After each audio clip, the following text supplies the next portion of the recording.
Það komiði sælir bæði áhorfendur og á heyrendur. Þátturinn er líka í útvarpi en við ætlum að hér á vettvangi dagsins svona komin nokkuð konar þungavíkt af Íslendingum í svona þáttum. Það Sólveig Anna Jónsdóttir, formar Eflingar, Helgi Seljan sem rannsóknarritstjóri á Heimildinni og Þorgerður Katrín Gunnarsdóttir, þingmaður fyrrverandi ráðherra og ég bara tel ekki meira uppi og fyrrverandi landsliðsmaður í handbolta. Jú, eitthvað. Dómari líka ekki? Ég mjög stolt að ég að vera fyrsti kvendómarinn hérna á Íslandi, 92, eftir til kalla. Í hópíþróttum kannski bara? Nei, ég held nú að það hafi verið einhver knattspyrnukona sem hafa búin að dæma áður en ég er fyrsta konan sem að dæmdi eftir til kalla. Ertu enn með réttindin? Já, mitt framlag til F og alltaf að hlaupa í skarði svona í yngri flokkunum í kalla og kvenna. Það nú dæmir á og til? Já, það 200 metrar út í krika, ég myndi gjarna vilja vera duglegri en þetta bara gaman að þessu. Og svo erum við hérna bræðinir, Gunnar Smári og ég. Ekki réttindi þér? Ég er með lyftarapróf. En hérna, förum við hérna frambjóðandi til forseta voru saman í stórum þætti á RÚV. Sólveig Anna, horfður á hann? Ég horfði á hann, já, allavega helminginn. Já. Fyrri eða seinni? Fyrri, ég settist mjög spennt og borðaði popp. Og þau fóru svona nokkra hringi og það fannst mér ég bara vera búin að heyra nóg.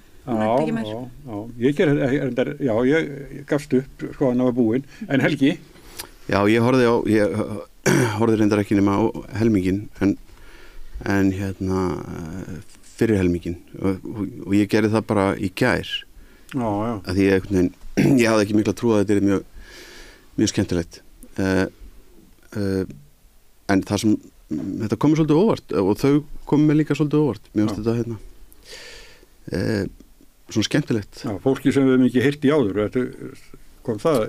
Já, náttúrulega Viktor hann greinilega mikið séni og hérna og Ásdís Rán náttúrulega nokkuð góð líka. En þetta náttúrulega svona, mér finnst þetta vera orðið svolítið svona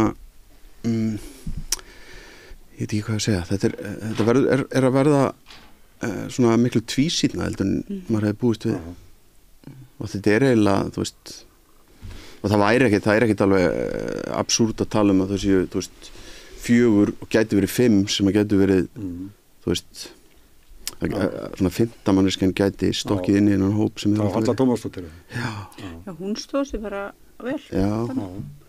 Koma óvart ekki þegar ég veit svo sem ekki hana en ég er sammála með að þetta skemmtilegra enn ég hefði haldið og ekki óþægilegt. Horfður á þetta? Hreinskilnisval, nei, ég var bara í kvennapartí á sama tíma og ætlaði síðan að horfa á þetta einhver tíman, en ég er búin að vera í 2 boði þar með að læta í fermingu sem er náttúrulega mjög góði barómeter á það sem að gerist í svona þáttum og ég heyri það að einmitt að þátturinn hafi verið skemmtilegri heldur en fólk bjóst við.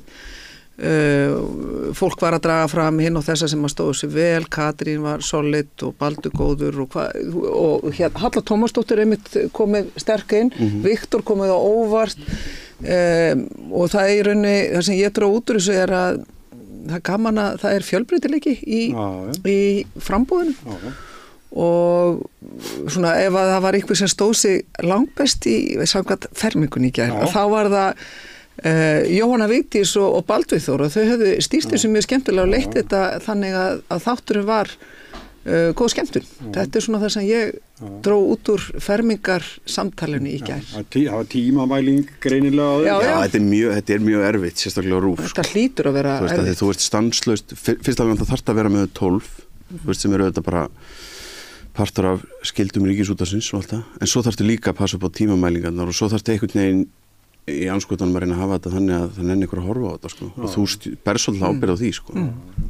Þau fengur náttúrulega hjálp við það til þess eins og frá Viktoríu sko, sem kom óvart, engi þekkti til hans og var maðurinn brá skemmtilegur. Þetta er líka bara, ég hugsaði þannig, þetta er svolítið svona góður hópur, þú veist, maður væri alveg til í einhvern tíman hefði maður verið til í að fara á barinn með öllu þessu fólki sko. En Smári, þú búin að tala við allt þetta fólk? Nei, ekki alltaf. Ég hef eftir að tala við Viktor og Katrínu. Já, og hann sjómanninn. Eirík. Já. Þau koma, Viktor og Eiríkur koma á mánudag og þriðjudag. Katrín hefur ekki ennþá sinnt beiðni viðtal. Þau eru kannski bara ekki sömu deild og hún við rauðaborðið. Þú hefur þú verður að tala um þetta fólk, það var alltaf þakka í fyrir að bjóða sér fram. Já, og með veist þetta allt stórmerkilegt fólk og mikil saga á bakvið og hefur alltaf vaxið þegar ég að tala við það er bara þannig þannig þetta er alvöru fólk sem er í frambóði það er stundum talað þetta eins og var fram eftir ári og svo náttúrulega þetta með trúðalestina og allt þetta og það verið 80 í frambóði og með svona neikvæð umræðum þetta en ég meina, ég veit ekki hvað fólk var að óttast til að almenningur myndi allt í að hafa áhrif á lýðræðið eða eitthvað, ég náðu þess ekki. En það svo kemur niðurstaðan út og það kom 12 og ég held að trufla engan. Ég held að það hefði samt verið frekar þannig að öllum brá þegar einhvern veginn Guðni vildi ekki vera lengur. Það var bara orðið svona, bara kósí að hafa hann og það var svona taugatitringur og kannski svona smá kvíði, svona hversu hræðilegt verður þetta og ég held að það hafi kannski verið svona ástæðan frekar en einhver anduð á lýðræðinu hjá fólki með svona þetta trúðarlestina og ég var mjög svona neikvæð fúl út í Guðna fyrir að fara að draga okkur í gegnum eitthvað svona en svo er þetta bara allavega sæmilega svona entertaining. Já, ég alveg svolítið sammála þessu. Ég var náttúrulega eins og svolítið að ég gerir ráð fyrir því að Guðni er í næstu 4 árin, þó ekki lengur en og ég viðkynna það alveg, ég ætla ekki að segja að við held mér yfir hann, ég sagði það tæpitaukulust mína skoðun á því að hann Gafst hann gulaspjaldið? Já, ég gaf hann gulaspjaldið.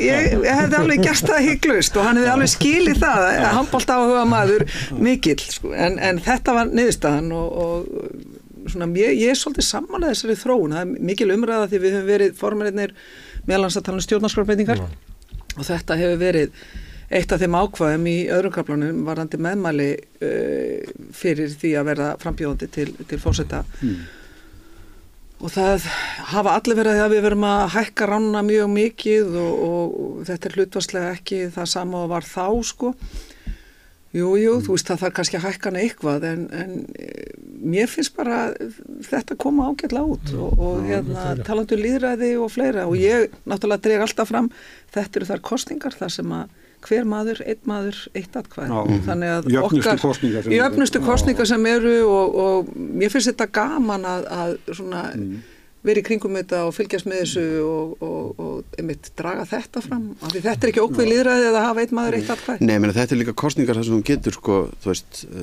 þú ákveður hvað þú færið, þú veist, þú kýst ekki eitthvað og færið svo bara Finn Ingólfsson, þannig að það er munurinn á þessum kosningum eins og öðrum, en svo er líka eitt með þetta eins og þeir að tala og með umræðanum þess að trúðalest að við megum heldur ekki gleyma því að það er alltaf þannig á Íslandi í aðdraganda kosninga sérstaklega og það næri við litt svona hámarkið þegar prófkjörin eru að þá er svona risastórt, svona stærstu hluti þjóðarinnar sem að fær algjörst svona, eða lýsir algjörlega svona antipati á pólitík og finnst þetta allt saman ömulegt og er bara í að gera grínaði hvað þetta er vitlaust en síðan einhvern veginn færustu öll yfir í það að verða stjórnmálaskýrendur bara svona misjátt, svona 1,5 mánuði fyrir kosningar og þú veist, og það er rosa mikil kosningaáhugi og stjórnmálaáhugi á Íslandi en við þykjumst oft ekki hafa hann. Þannig að ég held að það sé líka svona element að tala niður stjórnmála já, og það hefur verið það sem er ótrúlega slæmt sem er mjög sem er eiginlega alveg glatað En eru þið búin að ákveða ykkur í þessum kosningum, hvað ætlaði að kjósa? Sorgjörður, ég sá hann að myndavinni á kosningarskrifstofu Já,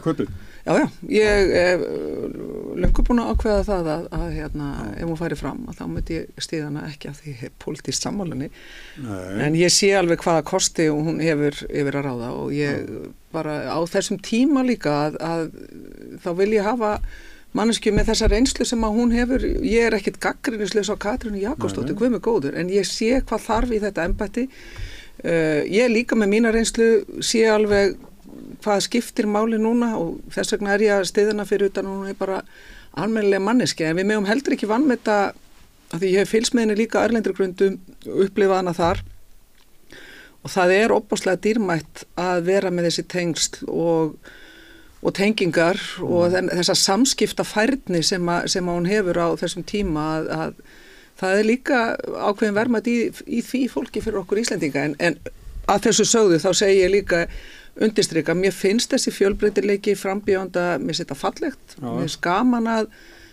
því hvað svona mismunandi sjónarmið eru dregin fram.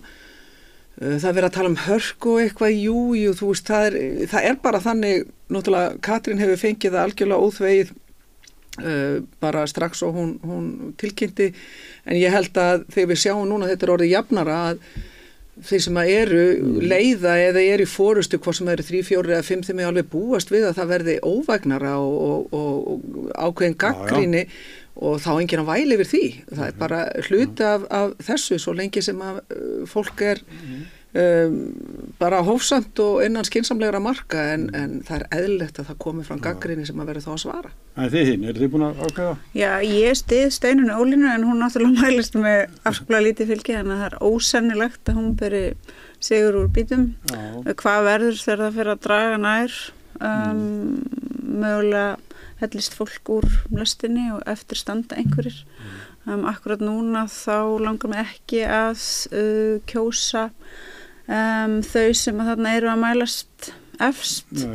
Ég vissi ekkert hver hún Halla, Orku-Halla var, bara ekki neitt. Ég horfði á hana hjá ykkur á heimildinni þar sem þau voru 4 og hún er ágæt en mér finnst svona allt frekar svona erfitt að festa hönd á hvað hún er að segja. Mér fannst reyndar ein tillaga eða svona hugmynd sem hún kom með að það væri hægt að inngilda aðflutt fólk til dæmis í gegnum kór. Mér fannst það frábærlega góð hugmynd og það svona er í samræmi við það sem við erum að gera í Eflingu, að einmitt bjóða fólki að taka þátt og inngilda ekki með því að fyrst segja að þú þarft að gera þetta og þetta til þess að mega koma með. Þetta kontu bara fagnandi og svo finnum við út úr hlutunum. Mér langar ekki kjósa Baldur. Ég er mjög lítið hrifin af hans afstöðu gagnvart hernaðarmálum og mér finnst hann mikil svona stríðshyggju maður. Ég vil ekki kjósa Katrínu af ýmsum ástæðum en ég ætla þó að segja að hún hefur staðið sig afskaplega vel í þeim svona kappræðum sem hún hefur tekið þátt í núna. Já, eðlilega kannski. Já, mögulega eðlilega af því hún hefur mikla reynslu. Og ég hef líka séð hana á fundum þar sem að hennar mitt samskiptafærni sem oft hefur verið talað hefur komið með skýrum hætti í ljós en ég er ekki hrifin af afskaplega mörgu sem að hún hefur gert síðustu ár og Jón Gnarr fyndinn og skemmtilegur en ég er samt ekki sem ég vil hafa sagt forseta. Ég er svolítið svagur honum. Já, einmitt. Það eru það allir á endanum, það er ekki annað hægt. Sko. Já, góði maður. Ég segið alveg svo að ég er ekki búin að ákveða mig og ég er svo sem og ég veit líka, ég er alveg sammála þú veist, Jón Gnarr er vinn minn og mér finnst hann svona sérstaklega kannski eftir á hyggja og í smá fjarlægð hafa verið frábær borgarstjóri og en hann hefur svona mér finnst hann hafa verið svona brokkingur í þessari kosningabaráttu af því hann fór að spila eitthvað svona leik til dæmis í viðtalinu okkur með að neita því að hafa verið alltaf að fara aðgreina sig frá þeim sem þannig að hann væri ekki stjórnmálamaður ólíkt þeim sem var svona svipað eins og eitthvað svona eins og þeirra Gus var að segja ekki vera hljómsveit til fjölistahópur og það var svona varð hálf pirraður til að fara að benda honum á það en hann var mjög góður í þessu þætti þannig að maður kannaðist miklu meira við hann í þessu þætti þannig á föstudaginn en ég segi líka, þú veist ég náttúrulega þekkti ekki mikið til svona stórs hóps þú veist, ég hefði bara átt eitthvað smá kynni af Höllurund eins með Helgu Þórisdóttur en það sem mér hefur fundið svo áhugavert er að þú veist, það er með 2 forstöðumenn opinberra stofnana og báðar gegnaðar alveg ótrúlega miklu og stóru hlutverki þú veist en þrátt fyrir það kannski eru þessar 2 konur ekkert endilega rosa áberandi og kannski sérstaklega í tilfelli Helgu sem að þú veist einhvern veginn er búin að vera miklu lengur en Halla en svona menn fatti ekki alveg hvernig er en mér fundist mjög áhugavert vegna þess að það er líka bara svona eitthvað sem við höfum svolítið verið að fjallum og þú veist Þorgerður Katrínu talaðum og Sólveig Anna pottitt líka þú veist þessir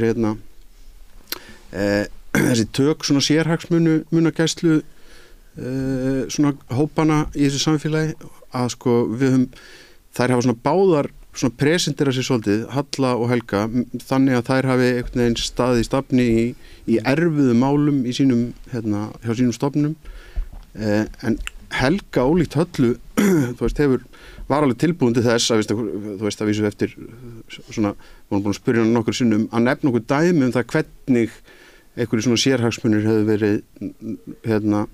verið beitt gegn henni. Halla var ekki tilbúin til þess, þetta talaði bara hún hefði fengið blástur úr mörgum áttum og eitthvað svona, af því það er líka ekkit leyndamála, ég meina Halla hefur ekki verið beint, sko, hún hefur ekki talað í ráðherran hennar, orkumálaráðherran, og hún eru augljóslega ekki sammála og það náttúrulega svo sem ekkit, held ég að sé ekkit mjög mikið leyndamála að, þú veist, bæði hann og fleiri sem að styrum með honum í hópi hefðu viljað að Halla væri öðruvísi og keypti fleiri túrbínur og hvað þetta allt saman.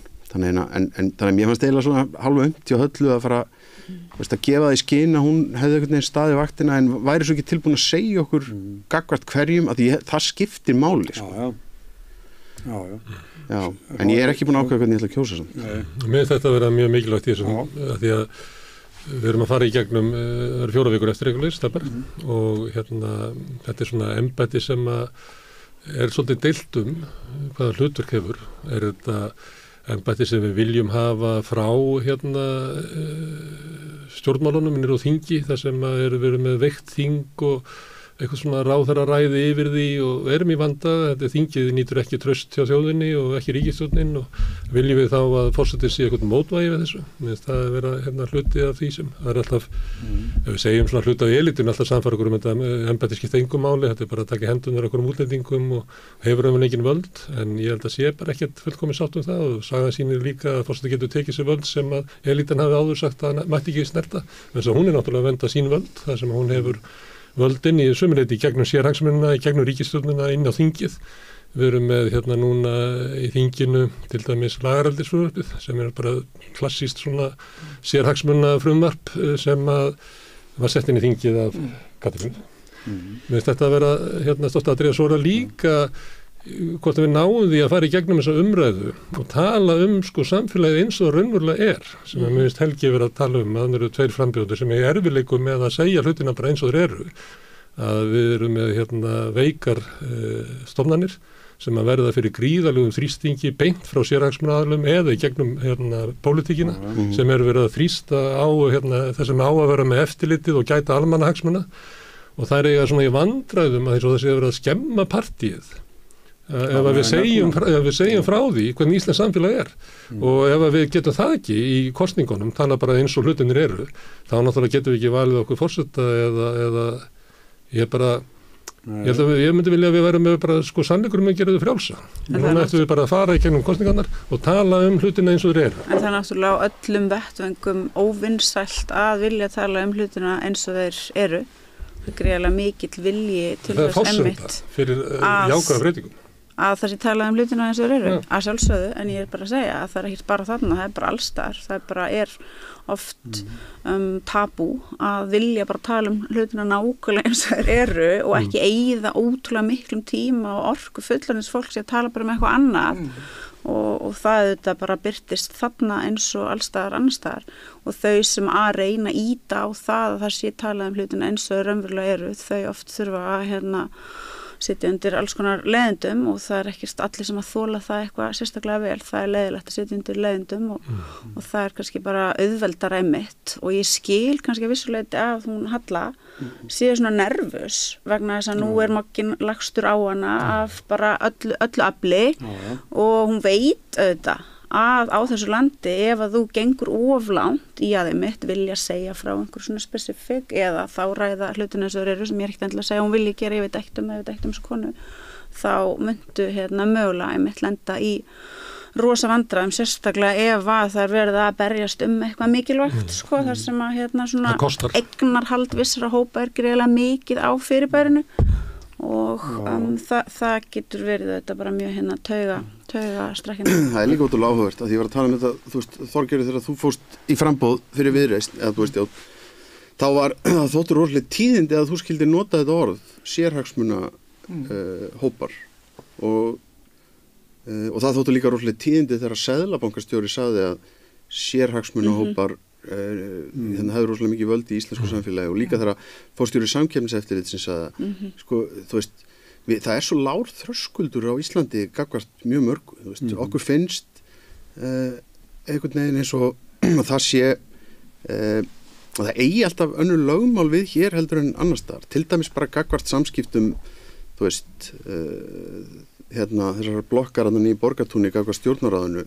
þú veist, þessum samtökum sem eru þar, sem eru þetta ekkit sko og verða þetta ekkit einhver hérna almannaheillasamtök, þú veist, það bara þannig, þú eru bara að berjast fyrir mjög sérstökum sérhagsmunum og við sjáum bara núna í kringum þetta lagareldisfrumvarp, ég meina, þú veist, þá var búið að setja upp svona eitthvað regluverk varandi strókið og lögsónum og eitthvað svona sem að kemur inn í þetta og þá allt í einu kemur bara einhver hérna eitthvað lögfræðálit og einhver ábending frá SFS og þá því bara breytt í ráðuneytinu.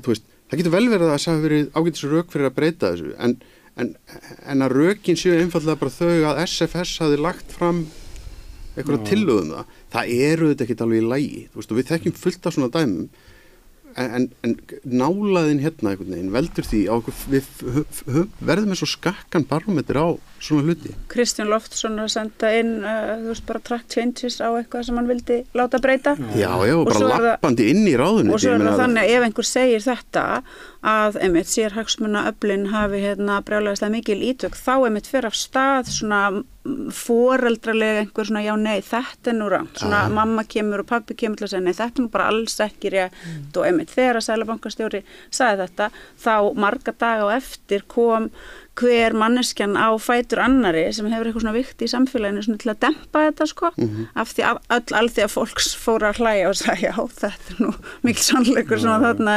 mæltur fram og þetta var, ég var að rifja þetta upp bara núna fyrir nokkrum dögum þegar hann sagði þetta var alveg mjög merkilegt moment og eins og þeirra svona merkileg moment eða sér stað þá voru hérna viðbröðin líka svo ótrúlega áhugaverð þetta svona panik en svona ekki panika of mikið því þá var það of áberandi heldur meira svona já nei það ekki rétt. Það ekki mín reynsla meðalans Katrín Jakobsdóttir að halda því fram.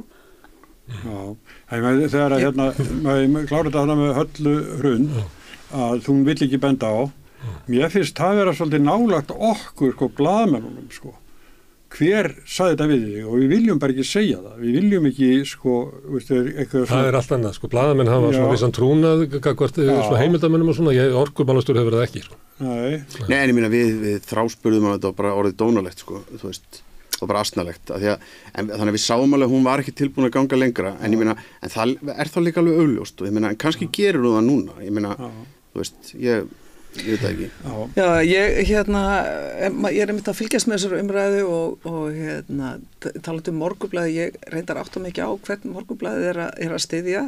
Katrín Jakobsdóttir, það nú eins augljóst og bara nokkuð getur við augljóst í mér finnst það ekki ég les mokkan okkur einstamotna, hef gert mörg síðustu ár og ég er svona mokkakonasör ég er mjög og það augljóst ef einhver segir eitthvað hana eða eitthvað svona þá koma staksteinar svona nokkur púla það alltaf sko þeir vilja svona rosa mikið af flottu myndum af opnuninni þú veist þessir voru tróðfullt hús algjörlega augljóst og Katrín Jakobsdóttir hefur núna verið síðasta vetur og veturinn þar og undan og eflaust lengur í bara mjög miklu uppáhaldi hjá bæði Andrési Magnúsinni og Stefáni augljóst og ef að þið sjáu það ekki þá bara hviti ykkur til þess að reyna að greina ég ætla líka bara að fá að vísa í mína reynslu og þekkingu og þekki mokkan alveg ágætlega og sé alveg að vera að tala skrýmsledeildina ég þekki hana líka mjög vel hér ekki Þú ert út í staksteinum? Já, ég reglulega það er alltaf, það kemur óvart ef ég ekki í staksteinum að minnstakosti einu sinni í mánuði og síðan eru náttúrulega alltaf einhverjar strengjabrúður sem eru settar á mig eða viðrist reglulega og það er alltaf seginsaga þegar við opnum muninu annarkvort með Evrópusambandið eða sérhagsmuni eða hvað það er að þá koma þau en ég verð samt að segja í þessu, ég veit það til dæmis að Stefán Einar er ekki að styðja Katrínu, ég hef heyrt það að hann ætla að styðja aðra eða annan frambjóðanda það sem að Stefán Einar er að gera og ég hef nú haldið frekar öðruvísi með áður frá ég sé frá að verja hérna einhvern blaðamann á morgunum. Það sem að mér finnst þetta að vera áhugaverð blaðamennska, því að það sem ég hef lesið eftir hann svolítið að leita til Bretlands og þetta svolítið öðruvísi heldur en áður og við erum að upplifa svona, einhverju leiti gaggrýtni öðruvísi nálgun inn í forsetakjör og guð mig góður, þú veist, Katrín fór í hakkavélina strax og bara ég held að þeir hafi ég hugsa alltaf aldrei að hætta fréttum upp úr þessu viðtali við hana. Svona púlar hann þetta, hann flyttur svona 27 fréttur upp úr viðtalunum og þau rúlan það sem að ég síðan ég að segja sko að það sem að þú veist, allir, Katrín veit það alveg og það örugglega öll hinn að þau verða í hakkavélni svo lengi sem að þau eru líklega til þess að geta orðið forsetar og það bara þessi veruleiki, hann breyttur? Það var verið að rifja upp með mér að 1996 sem ég var alveg búin að gleyma að það voru heilsíðu auglýsingar gegn meðal annars Ólafi Ragnari. Mér minnar að Jón Steinar hafi viku fyrir kjördag sagt af sér, það er ekki þannig að þetta sé fyrsta sinn sem eitthvað 2012 náttúrulega mun allir þegar Ólafur Ragnar fór í þáttundi þín eða ekki, Sigurjón á sínu tíma og skelltu nokkrum bombum á borðið. Þannig að þetta eitthvað sem að ég bara vona að frambjóðandi taki og svari einarlega, svari bara eins og þau eiga svara heiðarleika og bara upplýsi svolítið kjósendur en fari ekki að væla yfir því hvernig umfjöllunum er. Fram til þessa finnst mér þetta hafi verið skemmtilegt, mér var þetta hressilegt á heimildinni, ég sá það og alltaf því neyðarlegt að það var ekki svarað. En svona eiga blaðamann að vinna og ég ætla ekki að segja það að einhver einn fjölmiðill umfram annan dragi taum einhvers. Nei, ég ætla að fá að mynda skjótin þetta, sko, ég hef ekkert, þú veist, að því það er líka rosalega auðvelt að gagnrýna, þú veist, og það á að gagnrýna fjölmiðla, menn ég ætla ekki að segja það, en sko, ég hef ekki séð neitt sem að, í þessum viðtölum á Stefáns Einars sem að ég myndi mögulega gera ykkur athugasemdir við annað en premissinn í þessari spurningu til Baldurs umdeildan nætuklúbb sem ég fannst vera bara ofboðslega pleppalegt og asnalegt. Það reyndar að hann misti eiginlega tökin á viðtalinu við Hallur Hund þar sem hann greip eiginlega fram í fyrir en hún náði ekkert að svara ykkur spurningum, hann púðraði bara ykkur svona spurningum og ekki að hugmyndunum það að hún var í gerspiltur ríkisforstjóri og hún fekk ekki að svara því. Konuna sína í embættinu hennar. Það hefði ekkert að taka viðtalið. Nei, það menn getur fundist ýmislegt það. Þú hefur ekki leyft honum að gera það á heimildinni að taka viðtalið. Ef að konan hans hefði verið í embættinu. Nei, það hefði nú ekki verið, held ég, sko. En í öllu falli, það sem hann gerir í þessu viðtalið við Baldur og sem ég finnst eiginlega glatað, er að hann ekki bara það fyrir hann að spurja hann það hvort hann hefði verið á okkur umdeildum næturklúbbi. Ég hef aldrei farið á mannið kettir að farið á óumdeildan næturklúbb, ekki nema þá bara, þú veist, hann hafi bara verið opinn á nóttinu og mann getur verið sammála um það. En þegar hann leggur spurningunum upp, þá segir hann líka við hann að hann ætli ekki að spurja hann út í eitthvað tiltekna slúðusögu og nefnir í raun og veru, þú veist, eitthvað stefnumótaforrit eða eitthvað svona. Og það svo ógeðslega ljótt og bara astnalegt og nákvæmlega í samræmi og mér finnst frábært ef það er að bæta svið í hópi fíbla og dóna í þessari stjætt og bara, þú veist, og einmitt að líta til Bretlands, við þurfum ekki að líta nema bara til Færeyja stundum, sko.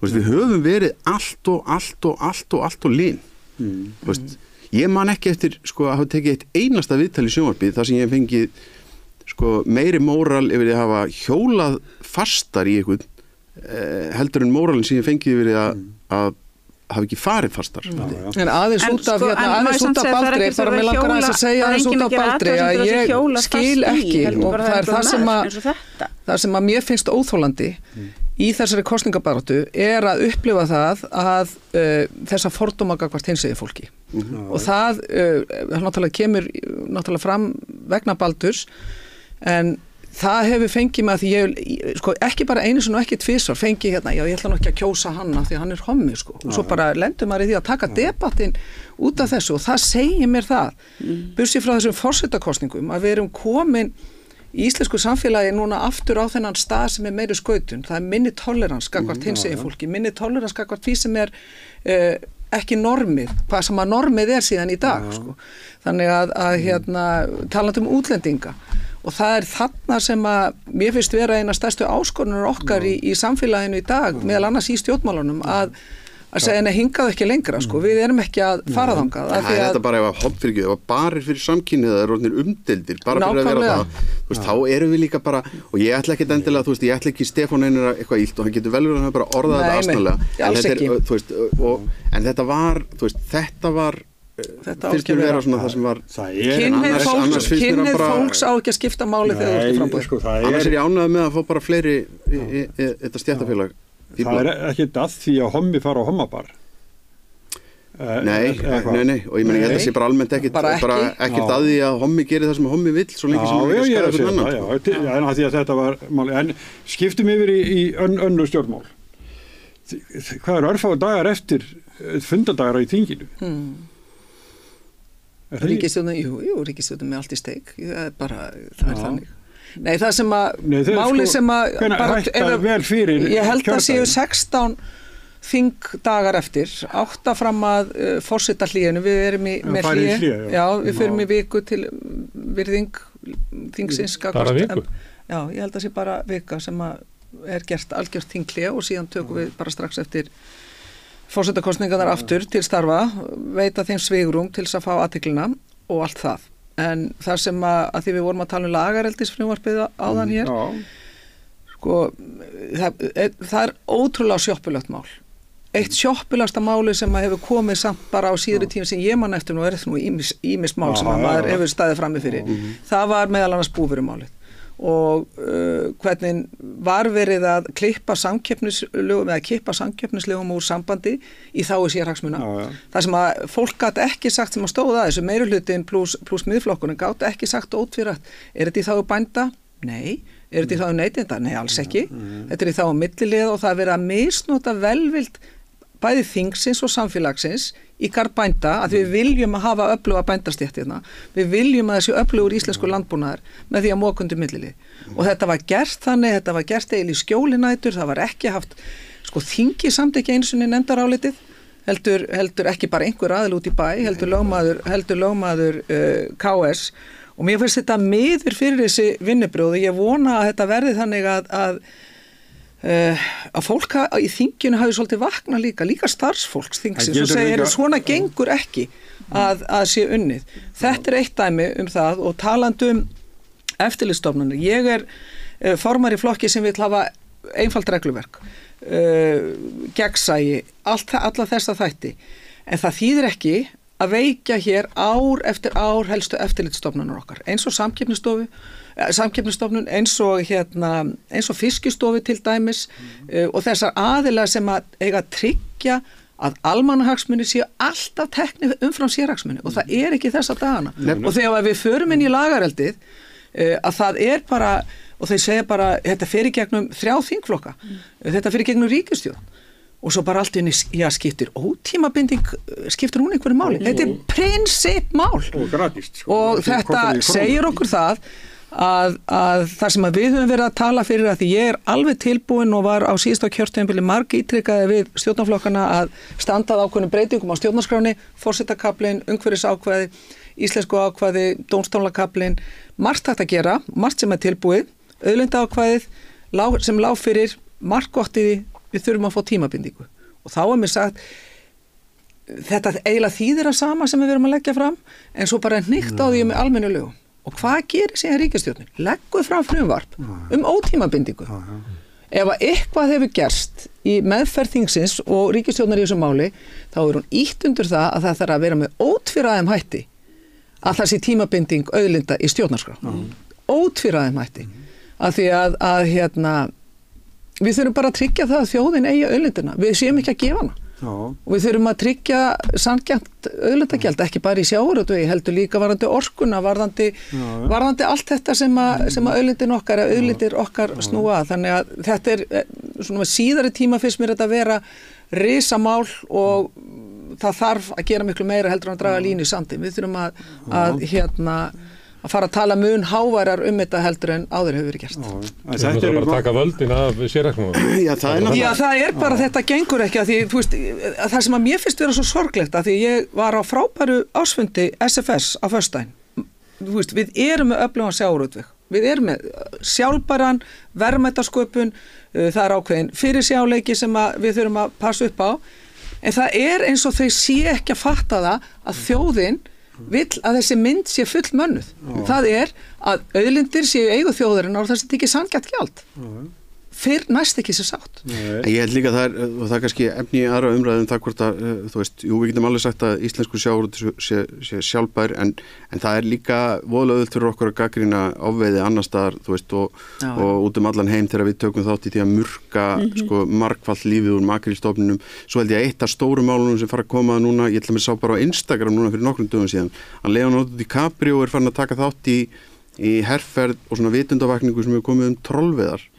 Vegna þess að það samkvæmt einhverjum útreikningum og fréttum sem voru í Guardian í fyrra til dæmis, þá talaðum að losunin sem verður við togveiðar, það sem er verið að moka upp hérna á sjávarbotninum, þú veist að því að nú eru kóralati farnir, að losunin þar sé bara í lág við flugflóta heimsins þegar menn fara að reikna þetta upp fyrir utan alltaf orkuna sem þarf til að draga þessi troll. En ok, það verður, þú veist, ég held að við gætum fljótlega að fara að lenda í vanda þess vegna, því við erum náttúrulega með ótrúlega stóran togaraflóta á Íslandi en það sem þú varst að tala um með eftirlitsstofnanirnar, það líka svo ótrúlega íslenskt, þetta hérna, þú veist, sá sem einskis leitar finnur ekki neitt, þú veist, að það verið að gera þessar eftirlitsstofnanir þannig að það verður svo auðvelt að benda á það að nei, það er engin samkeppnisbrot á Íslandi, það er ekki verið að fremja neinn efnahagsbrot og þetta verður svona eins og síminn hjá Magnús og Eyjóli munni, þeir eru svo að það hringir að það neitt, nú af hverju, að því við erum ekki með síma. Þú veist, það verður að taka héraðssaksóknarembættið hægt og rólega, tekur enginn eftir því, hægt og rólega er verið að setja hagræðingakröfu á héraðssaksóknarembættið sem er umfram önnur embætti. Á sama tíma að vera að moka verkefni þar inn og síðan benda núna stofnanir. Það ágætis dæmi sem þetta mál með Harald Jóhannesen og Hæstaréttardóminn sem kemur. Það benda, nú dómsmálaráðuneytið sem ætti náttúrulega að bera ábyrgð á því, þeirri framkvæmdi einhvern veginn og þessum dómi þú veist, að fara fram á hugsanleikur opinbera rannsókn á því. Nú segir þeir, nei, það er héraðssaksóknar að taka ákvörðun það og benda okkur svona frumkvæðisskyldu hjá héraðssaksóknar. Héraðssaksóknari hefur ekkert í það að gera að fara í einhverja frumkvæðisrannsóknir. Hann er með fullt fangið, skilur. Sem reyna að gera við samkeppnisstofnunum líka. Já, að því að svo verður þetta að segja seinna, já, þetta héraðssaksóknari hefði þetta tekið málið upp ef hann hefði talið eitthvað og þú veist, og þetta er svona með allt, þú veist, Fiskistofu, samkeppniseftirlitið, fjármálaeftirlitið hefur aðeins, þú veist, að því við neyddumst til þess. Meðferð á aðfluttu fólki á íslensku vinnumarkaði, Efling reyndi og við börðumst í nokkur ár mjög hatramlega fyrir því að hér verður sagt að innleiða févíti með einhverjum hætti, Samtök atvinnulífsins gallhörð á móti, engin stuðningur frá pólitíkinni sem að þýðir það að launaþjófnaður, hann er bara heimill ef ég stel frá launanum þínum og þú leitar til stéttarfélagsins þín og svo við sendum kröfu þá þarf ég að borga það tilbaka en það verða raunverulega engar frekari afleiðingar. Ef þú myndir stela þeim úr veskinu þeir eru búið að borga þér, vinnumansal, búið að koma einn upp risastórt málvarðandi mjög alvarlegt vinnumansal þar sem að tugir hafa verið fórnarlömb í mörg ár og þar lögreglan algjörlega vanfjármögnuð, allt og fáir að fylgjast með þessu, þetta dömpast allt einhvern veginn á herðar verklýshreyfingarnar sem er á hlaupum að reyna að græja eitthvað án þess þó að fá þau tól sem að sannarlega þarf. Við tala núna í útvarpinu við unga konu sem að kemur inn til þess að vinna á hestalegu og lendir þar einmitt í einhverju sem kannski er ekkert að kalla vinnumansal því hún hefði að geta farið látið vinna algjörlega í engu samræmi við það sem að henni var lofa. Þetta er bara verið í gangi. Þegar ég byrjaði 2018 sem formaður Eflingar þá var þetta fyrsta sem ég heyrði af. Nú kom árið 2004 það var nákvæmlega ekkert breyst. Þannig að já, í svo ótrúlega mörgum málum þá erum við inn í einhverju svona einhverju sýningu þar sem á yfirborðinu allt lítur alveg æðislega vel út en svo leið þú ferð að kíkja örlítið bakvið þá ferðu strax að sjá að það er bara hrikalega meinsemdir út allt og þá einmitt kemur upp þessi svona þetta moment eins og gerðist þegar Seðlabankastjóri fór allt í einu að tala af sér og fór að tala sérhagsmunahópana þá verður svona hætta og svo skulum við reyna einhvern veginn að færa athygli fólks eitthvað annað og á meðan þetta bara gerast hræðilegir hlutir eða að þeir hlutir sem eiga að gerast ekki. En það er náttúrulega ótrúlegt ef í alvöru það verður ekki hægt að stoppa það að þetta fólk ætli að gefa hér burt firðina okkar ætli ég að fremja eitt rosalegasta náttúru nýð sem að hægt að fremja fyrir framan augun á okkur við keyrir á sumrin hringinn í kringum landið og þegar maður sér þetta þetta svona hræðilegt að verða vitni af því að þetta sé þarna og ekki bara að það sé ekkert gert til þess að takast á við vandan sem þetta skapa heldur sé hugmyndin að gera þetta bara eins óbærilega hræðilegt og hægt að hugsa sér þannig að það sé ekki hægt að ná skafanum tilbaka. Kosturinn við er orðið þannig að það er orðið þetta stikla eins og marga Austfirðina það er losnað að keyra fyrir þessa firði því að þú getur orðið bara stiklað þurrum fótum á laxeldiskvíum eins og yfir Berufjörðinn og Bráðum Stöðafjörðinn og Fáskrúðsfjörðinn og Reyðarfjörðinn en þetta er auðvitað fyrir eitthvað svona utan einhvers gríns að þá er þetta bara hvaða hugmynd sem menn hafa um lagareldi í sjó og allt svona hvaða skoðanir sem menn hafa þá er líka þetta sem er svo óbúslega íslenskt, það er það að traust á Íslandi snýst alltaf það að þú treystir einhverjum að þú tekur í höndina á hann, ekki það að þú treyst, að þú verður að upplifa það að handabandið sem þú sérð hafi, einhverja trausti sé, að ásýndin sé þannig og þess vegna náttúrulega getur vel verið að sé fullt í þessu frumvarpi sem sé í lagi og sé gott, en ég meina bara það að vinnubröðin eru mitt svona og núna er þetta náttúrulega þannig að matvælaráðuneytið er komin inn í Borgartún þannig að þetta labba á inniskónum á milli að þá er þetta bara það er líka þessi ásýnd sem veldur því að það verður endalaust vantraust og við eigum að læra því sem að sagan hefur líka kent okkur með það hvernig við stöndum vörðum almannahagsmununa en varðandi þetta lagareldismál sem að náttúrulega snýst mest fiskeldi að já, það er eitt og annað sem er fínt í þessu en við þurfum að setja kröfur. Ég er ekki þeirra skoðunar að það eigi að loka fyrir allt fiskeldi en það þýðir ekki að við setjum ekki fram kröfur og það er einhvern veginn ef að við förum aðeins yfir sjóni, ég skal bara vera östuð á sínu tíma 2004 minnum með að hafi verið að það var ákveðið að fiskeldi banna við Íslandsstrendur nema fyrir vestan Eyjafirðinum og síðan fyrir austan og nú á að fara að loka fyrir Eyjafirðin meða við þetta frumvarp. Þegar ég byrjaði að þingi 99 þá var, ég ætla ekki að segja vesaldómur en Suðurfirðirnir voru ekki það skemmtilegasta svæði sem að maður upp á bara bjartsýnu og framtakssýni sem og þor. En það hefði kvótakerfi farið mjög illa með þessu. Já, hluta til var það var afleiðing á því. Síðan fara þessi svæði og fyrirtæki að vinna eftir þó lögum í landinu. Þetta eru lög í landinu að megi setja af stað fiskeldi þarna. Gott og vel. Við erum að sjá núna fasteignir, maður heyra það að einhver hús voru keypt á einhverja 17-20 milljónir á Patró, eru núna að fara á 50, 60, 70 milljónir. Auðvitað skiptir þetta fólk, almenning, launþega, miklu máli að sjá að það eru tækifæri þarna. En veitir það okkur heimild til þess að gefa afslátt á kröfum þegar kemur til náttúruverndar, dýraverndar? Nei. Og það verður að vera þannig að það sé dýrt að fúska. Og það er óþolandi að þurfa að upplifa það og ég veit það líka bara við vini mína á Vestfjörðum, þeim finnst óþolandi að upplifa það sé verið að gefa einhvern afslátt á kröfu. Það á að vera skýrar kröfur, stranga kröfur og svo þarf náttúrulega að vera auðlindagjald sem að líka rennur að einhverju leiti líka á heimasvæðin tilbaka þannig að innviðirnir á svæðinu styrkist. Að svæði sé ekki bara háð fiskeldisfyrirtækjum sem eru hverju sinni hvort að þau gefi til íþróttafélagsins eða ekki, það bara má ekki vera þannig. Það er bara svo djúvill ljótt alltaf hvernig mönnum tekst einhvern veginn að beita fyrir sig fólkinu, þetta er bara svona svipað eins og varstaðan hefur verið einhverjar breytingar á fiskveiðistjórnarkerfinu, alveg sama hvernig það eru, þá fer þetta alltaf verið að stilla upp fólkinu í einhverjum byggðarlögum út á landi. Það mæti Þorsteinn Már alltaf í kaffistofuna í Kristjánsson Dalvík og þykist að verja það fólk. Já, ég meina það verið að tefla þeim og sem veldur því náttúrulega líka það verður alltaf þessi leiðindi á milli höfuborgarinnar og landsbyggðarinnar því að það er ótrúlega mikið af þessum sérhagsmunöflum sem hafa grætt alveg rosalega mikið á því að kynda þennan eld og það er líka, og það er bara ógeðslega ljótt því að það er alveg rétt það hefur verið svona spilaða ákveðna strengi í þjóðarsálunni og ákveðnum svæðum en ég ætla samt ekki að ég veit að þið eru einhverju leyti ósammála mér finnst íslensk fiskveiðistjórnarkerfi það er sýnt sig að það er með því sterkasta í heiminu, það er framúrskarandi það hefur skilað miklu verðmætum sem að skiptir málið að halda upp í lífsgæðum hér og allt það en það breytir ekki því að við getum ekki veitt afslátt af þessum grundvallarprinsipum og þar eru við til að mynda í Viðreisn alveg skýr.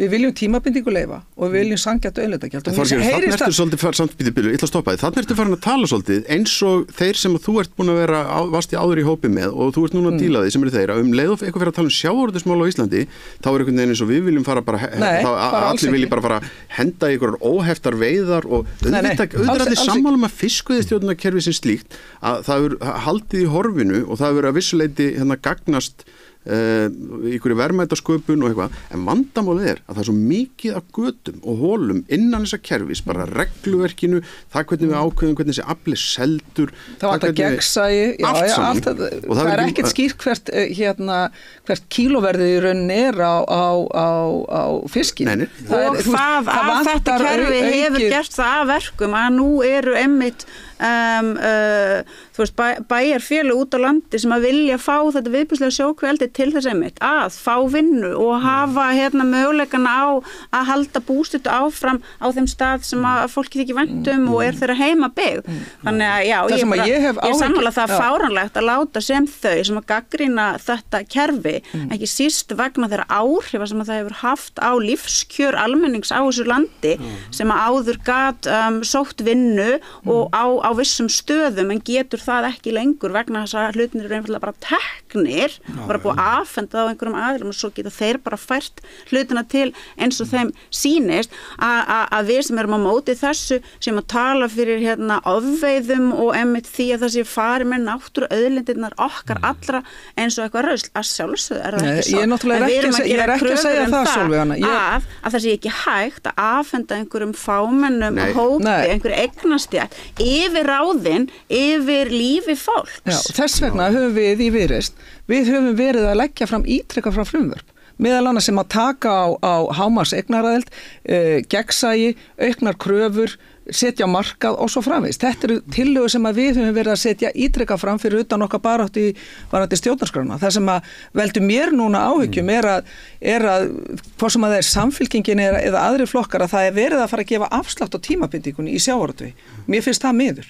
Ef það er raunin og þá bara einbytta sér að því sem að þú veist að jústir eitthvað gjald, þú veist, við getum verið með mismunandi leiði hvernig við finnum þetta sanngjarna gjald, en grundvallarprinsipið er tímabindingin til þess að tryggja réttindi þjóðarinnar yfir og ég vona að bæði samfylkingin og aðri flokkar tali skýrt í nákvæmlega því máli. Ég ætla að segja eitt til viðbótar, já, auðvitað er það risastórt mál, tímabindingin að sjálfsögðu, en það er náttúrulega ýmislegt fleira. Það er náttúrulega líka bara einmitt dýranýðið sem að þarna er verið að fremja og svo er það náttúrulega hættan á því að hér sé unnin óafturkræfur skaði á bara lífríkinu. Sólveig, ég er alveg sammála eins og til dæmis og þið tókuðu þetta ágætlega í heimildinni, það þarf að útskýra fyrir okkur í þinginu á hverju þessu var breytt frá því að var sett fram innum í samráðsgáttuna yfir í að hvernig það kom síðan yfir til þingsins að það er verið að minnka kröfurnar, að það verið að gefa auki svigrúm fyrir fúskið sem að er algjörlega óafsakanlegt. Og það er ótrúlega sem við að vera rosalega slysasleppingar og allir standa bara á öndinni yfir því, það eru fréttir það og það var komin fréttir það að stofna sig hættu og það voru þetta viðbröðin. Þetta er náttúrulega eitthvað mjög mikið. Sko, Smári, ég er að lesa dagskráratriðin hér og það er meðlega þáttur sem kapli sem heitir Mútur. Já, ég ætla aðeins að því ég held að sé svolítið eitthvað merkilegt að gerast sem er annars vegar búvörusamningurinn og hins vegar lagareldið sem afhjúpar núna á bara nokkrum vikum að ríkisvaldið á Íslandi þjónar blind sérhagsmunum og það er lítil vörn í svona pólitíkinni. Þetta afhjúpar líka rosalega veika ríkisstjórn því það er þetta, talandi jústera, það er þetta það er þetta að gera mjög mikið með mjög veika ríkisstjórn. Já, og við tölum kvótakerfið og þegar almenningur er spurður sem að lifir inn í þessu kerfi að þá segir að þetta sé maskína sem að flytur auð frá fjöldanum til fárra. Það bara kemur í ljós, ég held að sé bara 80% af fólki sem er spurt að þessu til að vera þannig, til að vera gerspilt kerfi og það er ekki að því almenningur þekki ekki þetta kerfi, það er búið að lifa í þessu í 40 ár og veit alltaf mynda. Það sem þá stöndum við frammi fyrir því að við erum í einhverju á leiði forsetakosningar í samfélagi, það sem við horfum upp á að ríkisvaldið bara blint fyrir framan augun á okkur, þjónar bara þess að þú kallar sérhagsmunni, ég myndi kannski kalla auðvaldið, ég veit ekki hvað þú kallar það, og við sjáum það að bara lýðræðiskerfið okkar er að bresta undan þessu, að þeir sem að vilja og frekjast áfram, fá bara sitt, og þú manstu þegar Katrín Oddsdóttir var var að lýsa lagareldisfrumvarpinu, þegar hún var að tala við eftirlitsstofnanir sem ættu að reyna að stoppa þetta, að þá fekk hún bara ekki almennileg svör, af hverju látið allt undan þeim sem að koma bara hann vildi þetta svo mikið, eitthvað svona, og þetta er bara raunverulega staðan á Íslandi, og við erum þá með og kvótakerfið sem er mikilvægasta kerfið sem að stjórnar því hvert auður fer, arðurinn af auðlindunum okkur sem er forseta þess að við getum haft almennilegt samfélag á Íslandi er að við getum nýtt fiskimiðin, það er forsetan, af því að við erum klettur í hafinu og allt það, og kannski, getum við lifað ykkur úr túrisma. Þetta er svona forseta fyrir að við getum byggt upp gott samfélag. Við höfum mist þetta í hendurnar á örfáum sem að stjórna þessu og eiga þetta og fara með þetta eins og eiga það, sem hefur valdið gríðarlegri auðsöfnun á þeim, þannig að þeir eru ekki bara hafa stjórnmálin í vasanum og fara bara sínu fram, eiga fjölmiðlana sem hefur vitna til áðan, kaupa upp alls konar fyrirtæki, þeir eiga Haga, þeir eiga Sjóvá, þeir eiga Eimskip sem að eru í stórkostlegur samsari gegn þjóðinni það að hækka siglingar til þess að þeir geti grætt sem mest. Þetta er staðan á samfélaginu í dag. Og mér finnst það sem er að gerast í þinginu núna, kannski er það vegna þess að ríkisstjórnin er svona veik, að allt í bara flæðir þetta allt saman í gegn og verður svona augljósara og eins og lagareldisfrumvarpi fyrir gegnum Svandísi, Katrínu og Bjarkey sem ég veit alveg að það er heldur ekki fólki sem að treysti því að þetta verður þá fólk sem að geti staðið gegn þessu, en þetta bara flæðir í gegnum það. Og mér finnst þetta vera raunveruleiki sem við erum að standa frammi fyrir núna og við verðum bara að kunna ræða samfélagið eins og þeir. En það er alveg sem hvað við köllum þetta, en við getum örugglega kallað þetta sauðvaldið í þessu tilfelli með þessi búarlög. Að ég meina, er það ekki alveg rétt, Þorgerður? Það er eiginlega algjörlega fordæmalaust að frumvarp eins og þetta frumvarp taki svona miklum breytingum á milli 2. og 3. umræðu í þinginu sem eru bara í þessu tilfelli einhverjir 3 sólarhringar eða eitthvað. Það er ekkert mjög algengt. Nei, þetta er grundvallarbreyting. Þetta er grundvallarbreyting og ég man ekki eftir svona mikilli breytingu og svona vinnubröðum á milli 2. og 3. eins og er í þessu máli. En máttu við segja okkur þetta einhverju leiti út af því það er marg búið að ítreka þetta. Ég man þess að fá mánuði sem ég var í sjávarútvegs- og landbúnaðarráðuneytinu, þá var þetta helsta krafa afurðastöðvana að breyta lögunum svona og þá benti ég á, nei, ég skil vel að þið þurfið að hagræða, þið þurfið að vinna og fá meira út úr fjármagninu, en það fariði leið samkeppniseftirlitsins, það er hægt, það er ekki þannig og það er alltaf verið að segja að þetta er samkeppnisleiðin er svo heftandi og þau getur ekki leyft þetta. Samkeppniseftirlitið heimilar ákveðna samvinnu ef að viðkomandi aðila geta sýnt fram á að það sé þá á neytinda og það sé þá á bænda. Það gerðist meðal annars samruna á kjarnafræði og norlenska, þar sem að beinleiðis eftirlitið steig inn í og gerði stöðu meðal annars bænda í samskiptu við afurðastöðuna betri, skárri allavega.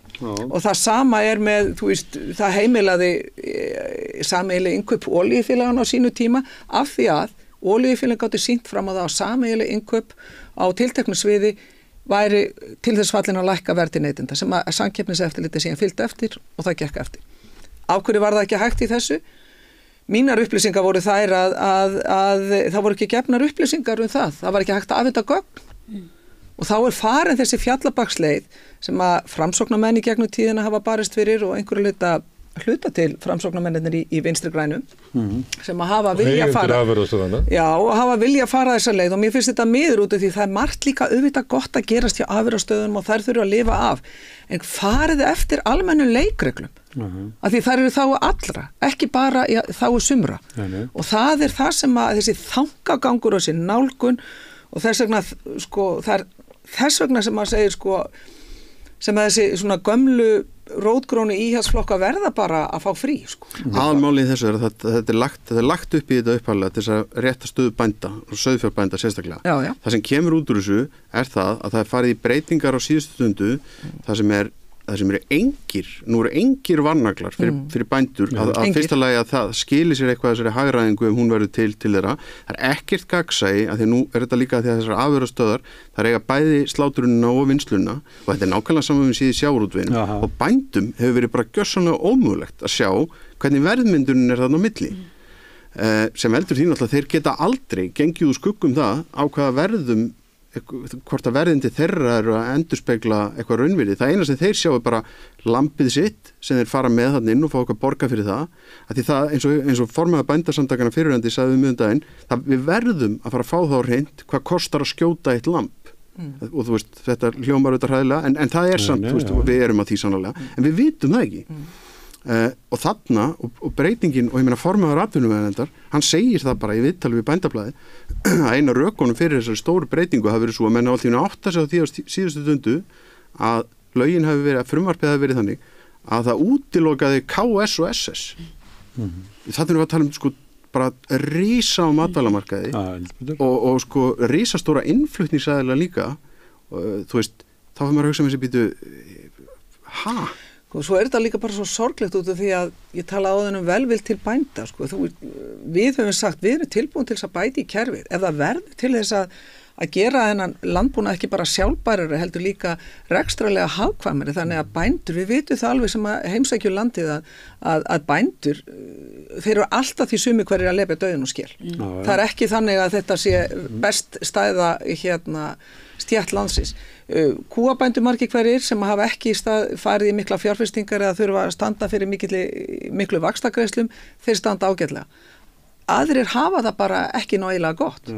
Og það er það vitnisburður frábært kerfi sem heldur utan bændur og neytendur? Nei. Af hverju förum við þá ekki rólega í það að breyta kerfinu þannig að það raunverulega taki utan bændur og raunverulega taki utan markaðin sem skilir síðan bæði nýsköpun og fleira. Því það eru gríðarleg sóknarfæri fyrir íslenskan landbúnað. Svo getur líka bara hætt að fórn okkur fyrir þessa sauðkind sko. Það ekki orðið full reynt. Þetta eru 1000 ár sko, ég meina þetta ekkert, þú veist, það ekkert Þetta snýst ekki um sauðkindina sko. Þetta sem gegnumgangandi að viðskiptalífið, svo kallaða, markaðurinn, hinn ríku í Íslandi, hafa komist að því að samkeppni gagnast sér ekki neitt. Og þess vegna hafa við selt inn í stjórnkerfið að við höfum að stefna stærðarhagkvæmni. Að stærðarhagkvæmni muni skila neytendum meiri hag sem lygi. Og þess vegna við höfum leyft alls konar samþjöppun á öllum mörkuðum og við sitjum almúin í markaði, hvað sem eru tryggingar, það eru 3, bankarnir 3, matvælakeðurnar 3, afurðastöðvarnar 3 og þess sem bara samkomlega ykkur aðila að skipta milli sín markaðnum og blóðmjólka samfélagið. Og síðan hugmyndin svo að það var að ganga ennþá lengra. Við höfum bara að skipta fiskimiðunum, láta Samherja fá þetta, Brim fá þetta, við ætlum að skipta fjörðunum, láta Norðmennina fá þetta og hverjir eru þarna, við látum þá fá eitthvað. Gott dæmi þetta með olíuna. Þannig ef fólk heldur að það eitthvað svona kapitalismi snúist frjálsan markað, þá það ekki svo. Kapitalismi snýst einokun og það það sem við erum að horfa upp á. Við erum að yfirgefa frjálsan markað sem kannski svona hugmyndunum sem að Þorgerður Katrín hafði einhvern tímann kapitalismi snýst ekki einokun. Ef að kapitalismi á að virka, það þarf samkeppni. Og þetta bara með fullri virðingu fyrir ykkur það sem þú varst að segja, já, auðvitað, við erum bara fáa banka. Þetta ekki kapitalistar. Nei, þetta ekki kapitalismi. Jú, býtu hvað? Nei.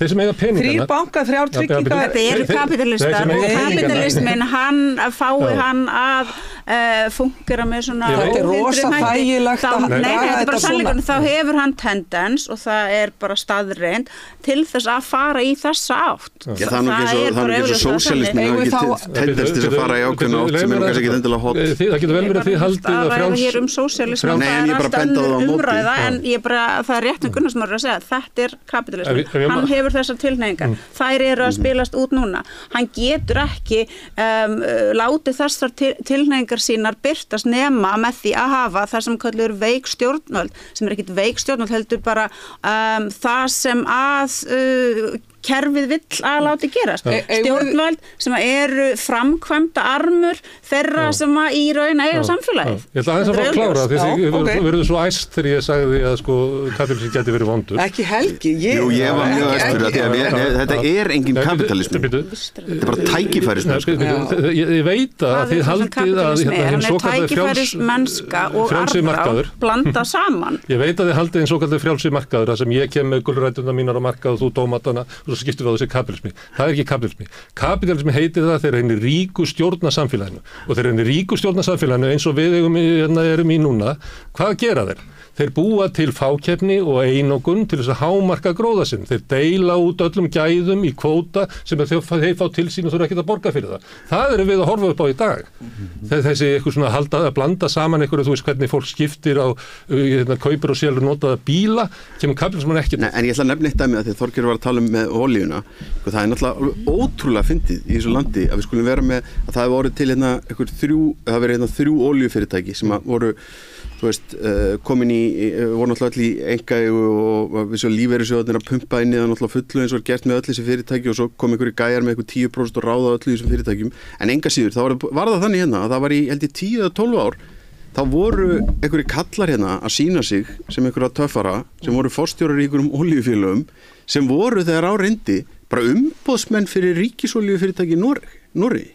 Þeir voru allir að kaupa olíuna sína frá Normunum og að endur selja hana hérna, þú veist, í einhverjum dýrum sjoppum. Það er bara, við höfum getað gert bara samning, við alveg eins, bara, þú veist, lokað hellinga þessum bensínstöðum, notað tækifærið, það er náttúrulega verið að tala hagræðingu og bara sett upp sjálfsala frá hvað heitir þetta norska dæmi núna? Samvinnufélag bifreiðaeigenda, bara haft sína eigin bensín. Já, bara Statoil var bara basically að selja okkur allar olíu. En svo að það ekki hægt vegna þess að til þess að geta, til þess að almenningur geti komið sér saman og gert eitthvað svona, búið til eitthvað samvinnufélag, þá þarftu fjármagn og þú átt ekkert fjármagn af því að þú ert ekki kapitalismi. En þeir sem eiga fjármagni, þeir geta gert þetta og svo endan fólk reynir svona hluti. Fyrir ofan þig í gildi til dæmis. Eigum við ekki pening og eigum fullt af peningum? Henni fyrir neðan. Já, þess þá heldur. Já, en ég ætla, fyrst erum við að tala um gildi, þá ætla ég að segja hérna góða skemmtilega sögu, góða og skemmtilega áhugaverða sögu af því hvernig svona virkar, til dæmis fyrir okkur. Eflingu, sem langstærsta félagið sem á aðgildi, við erum með langflesta félagsmanna. Við fyrir með ársfund gildi sem daginn. Og þar maður sem að ber fram, ekki einn af okkar félögum, maður sem ber fram flotta tillögu það að stjórn gildis beiti sér fyrir því að það fari fram rannsókn á Íslandsbanka málinu og ég get því miður hér ekki þulið nákvæmlega út á hvað þetta gekk en þetta var greinlega vel undirbúið og svo framvegis. Þannig að þá að fara fram atkvæðagreiðsla og þá standa samtök atvinnulífsins upp og segja já, ef það á að fara fram atkvæðagreiðsla þá þarf að vera skipt atkvæðagreiðsla. Já, hvað er það, hugsa við? Þá þýðir það að við, fulltrúaráðið, fulltrúar alþjóðnar, við greiðum atkvæði tillögu þessa einstaklings. Hún er samþykkt með yfirgnæfandi meirihluta í okkar hóp, samtök atvinnulífsins, samtök atvinnurekenda sem eiga þarna fulltrúa með kosningarétt. Þau greiða atkvæði, þetta er fellt þar og þá fer þetta ekki í gegn. Þannig að þetta er nú all völdin sem við höfum með þessu fyrirbæri, þannig að það er alveg sama hvar við komum og alveg sama hvað við reynum að gera. Allstaðar er búið að setja upp stórkostlega þröskulda til þess að tryggja að lýðræðislega aðkoma okkar yfir því að stjórna þessum milljörðum sé því sem næst engin. Ég ætla að draga hérna fram og það kemur ykkur kannski ekki óvart. Það er ójöfnir í íslensku samfélagi og eitt helsta ójöfnaðartækið er íslenska krónan. Og þið eru að tala hérna, mér snefnilega svo ágætt og segir þuldur upp á, við erum með 3 banka, 3 tryggingafélög, eitthvað verslunarkeðjur og svo framvegis. Þetta er stærsta hindrunin fyrir því að því við erum í íslensku krónuna, að við fáum hér erlenda samkeppni. Ég trú á samkeppni, ég tel að samkeppni sé eitt af besta sem kemur fyrir almenningi í landinu. En við fáum ekki samkeppnina í gegnum bankakerfi með við erum í íslenska króna. Við fáum ekki erlenda banka hérna af því þeim finnst þetta bara lítill markaður og allt og riski. Við erum með háa verðbólgu, við erum með lengur viðvarandi verðbólgu hér út af því við erum ekki bara með handónund stjórnvöld sem stjórna þessu ríkisbatteríi og ríkissjóði, heldur út af því við erum með svo krónu og þetta stjórntæki. Við erum með alltaf 3 sinnum hærri vexti alltaf, hvort sem þeir fara niður í 4% eða eru núna eins og þeir eru í húsnæðisvextir í 11 eða 12%. Þannig að það tæki ójafnaðar sem að við þurfum helst að íta út og fá almennilegt tæki hvort sem það evra eða eitthvað annað. Ég náttúrulega tala fyrir evru. Þannig að það rót vandans og mér finnst undir svo erfitt. Þess vegna fagnaði ég með tillögunni frá Honu Villa Birgis að fá erlenda sérfræðinga. Þú veist, þó ég vil ganga bara skrefinu lengra, en hann þó að átta sig á því, að því hann líka í snertingu við sína umbjóðendur svona vel eins og Sólveig Anna, og segir bara, heyrðu, við verðum að leita annarra leiða, og að ríkisstjórnin og samtök atvinnulífsins, talandi eða Borgartún 35 sem að einu sinni þorði að nefna evru og Evrópusambandið, það má ekki lengur í því húsi, að þau skuli ekki hafa tekið undir þessa tillögu Vilhjálms það að fá erlenda sérfræðinga, óháðar sérfræðinga til þess að fara yfir gjaldmiðlun okkar. Þetta stærsta meinsemd í íslensku samfélagi, því meðan við erum með þennan gjaldmiðl, þá fáum við ekki þessa samkeppni og við erum alltaf með ákveðin hóp útflutningsfyrirtækja, 42% þeirra sem að vextin sterkt á því ekki. Og það bara fínt. Við þurfum að vera í samkeppni á erlendri grundi, við þurfum bara að fá allt Íslands samfélag á sama stað og meðan við komast ekki lengra og segja bara að það flokkar sem segja, við ætlum ekki að tala um þetta næstu 8 árin eða þetta ekki á dagskrá, þá verður alltaf ójafnir í íslensku samfélagi. Það verður náttúrulega ójafnir í íslensku samfélagi, þá verður skipt gjaldmiðil. Ef þú horfir til Evrópu og skoðar þau lönd þar sem að evran þá ertu aldrei að fara að finna land þar sem þú finnur ekki ójafnu. Þú finnur ekki land þar sem það ekki töluvert, til dæmis meira atvinnuleysi, en hér ekki það. Ég ætla hér bara að tala fyrir. Viltu ekki taka niður húsnæðiskostnað íslenska heimila sem stærsti hluti? Ég velti svo mikið fyrir mér og ég hef verið mikill andstæðingur Evrópusambandsins af ýmsum ástæðum. Fyrst og fremst sögum þess að Evrópusambandið líkt og okkar einn stjórnvöld framkvæmda armur auðvaldsins og passar upp á það að arðránið sé framkvæmt með réttum hætti. En ég algjörlega til í það að skoða það með algjörlega opnum huga hvort að það væri betra fyrir okkur að taka upp að annan gjaldmiðil, sannarlega, og ef að það væri hægt að sýna fram á það fyrir mig og fyrir félagsfólk mitt í Eflingu að það kemur sér betur, þá væri ég tilbúin til þess að stíga það skref. En ég myndi aldrei láta mig detta til hugar að segja þau ósannindi við það fólk að það væri að fara að frelsa þau undan þeirri kúun sem að þau hér búa við, vegna að það væri ósannindi, pluss það að risastór hópur Eflingarfólk sem þetta bara horfa á mig og hlæja vegna þess að þau eru komin hinga til þess að flýja ástandið sem að ríkir í þeim löndum þar sem að þau hafa fæst, sem að mörg hver nota evruna og eru í Evrópusambandinu. Við erum alltaf að fara landið og þegar maður fer eins og mjög svo Seyðisfjörð þar sem mikil umræðum göng eða við heimsækjum lögregluna, það vantar fjölgun í lögreglunni. Allt þetta fjármagn sem við þurfum á að halda. Og svo benda til að mynda eitt seyðfirðingur sem ég talaði við daginn, að sagði, Færeyingar geta borað gutt á annað hvert fjall. Á hverju getum við það ekki? Við getum það alveg. Við erum bara með 40 milljarða króna gjaldeyrisforða á hverju ári sem það kostar. Við erum með 80 milljarða vaxtagreiðslur út af íslensku krónunni. Ég hefði viljað nota þennan pening. Og þetta hluta því sem við erum að segja, hvernig við til lengri tíma, til skemmri tíma þurfum að fara í aðrar aðgerðir, en til lengri tíma erum við að tala það fjármagn sem við þurfum í heilbrigðiskerfið, í lögregluna, í innviðina. Það það sem við þurfum. Þetta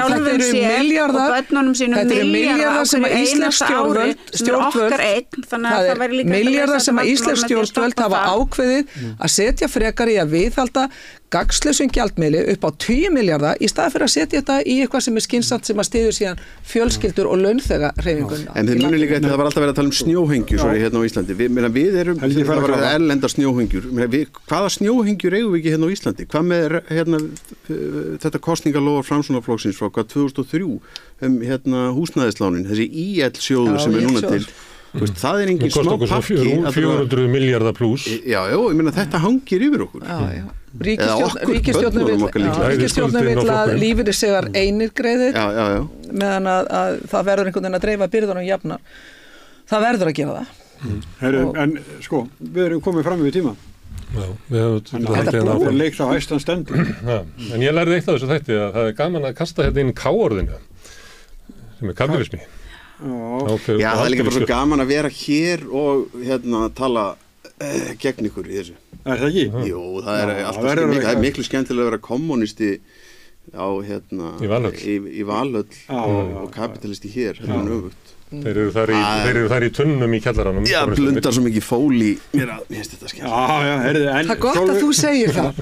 Sólveig Helgi Seljan og Þorgerður Katrín Gunnarsdóttir, þakka ykkur öllum fyrir komuna og 4 árum ráður. Takk. Og þá er komið okkur. Já, við sittum eftir. Eftir augnablik sittum við 2 eftir. Já. Og svo koma hingað góði gestir, ég ætlum kannski að segja frá því að svo fólk slökku ekki á þegar við byrjum að tala saman.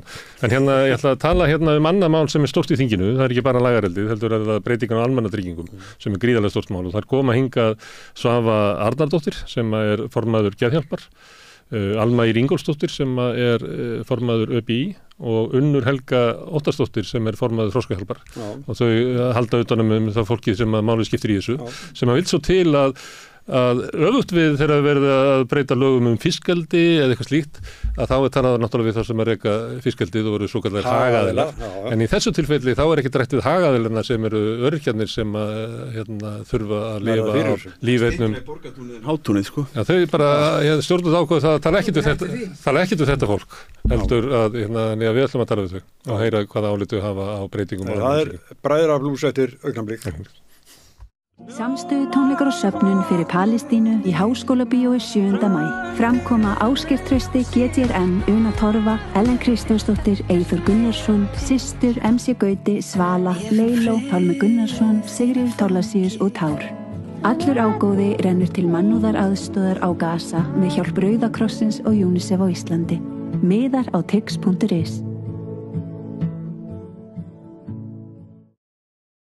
Fjárhagserfiðleikar eru afgerandi meiri hjá eflingarfólki en öðrum á vinnumarkaðnum. Hvernig getum við réttlætt það? Efling stéttarfélag. Barátta fyrir betra lífi. Þarftu að tala borgarfulltrúa. Borgarfulltrúar Sósíalistaflokksins eru með viðtalstíma alla mánudaga klukkan 13:30 til 14:30. Það þarf ekkert að bóka tíma, endilega kíkjum við í Bólholt 6, 105 Reykjavík.